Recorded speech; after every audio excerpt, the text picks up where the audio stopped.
इस वीडियो में looping statement पढ़ना है।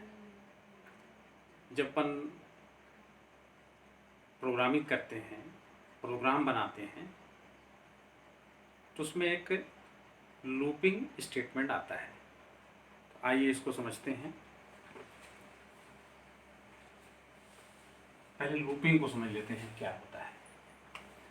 जब प्रोग्राम बनता है तो ऐसा कुछ हम लोग ऐसा समझिए कि यहाँ पर हमने कोई कंडीशन दिया और उसके बाद से यहाँ पर कई सारे स्टेटमेंट आगे देते हैं, प्रोग्रामिंग में रहता है। यहाँ जो कंडीशन दिए, ये कंडीशन ट्रू होने पर प्रोग्राम का कुछ हिस्सा, समझ लीजिए कि इतना, एग्जीक्यूट होता है।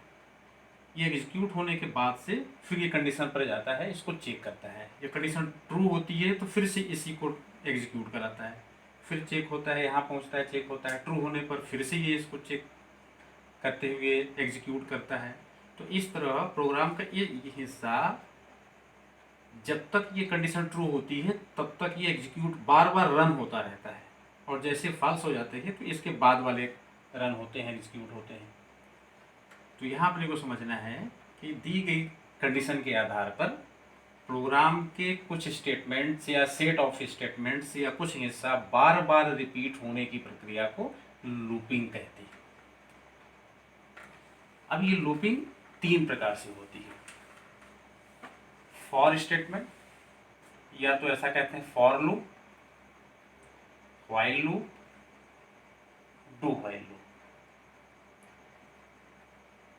फॉर स्टेटमेंट भी बोल सकते हैं, फॉर लूप भी बोल सकते हैं, व्हाइल स्टेटमेंट या व्हाइल लूप बोल सकते हैं, do while statement, do while loop बोल सकते हैं। अब इस फॉर लूप का, व्हाइल लूप का, डू व्हाइल लूप का अलग अलग सिंटेक्स होता है, अलग अलग प्रोग्राम बनाते समय इसका प्रयोग किया जाता है। इसको हम लोग अगले वीडियो में देखेंगे कि इन सब का सिंटेक्स किस प्रकार होता है। यहाँ हमने सीखा लूपिंग क्या होती है।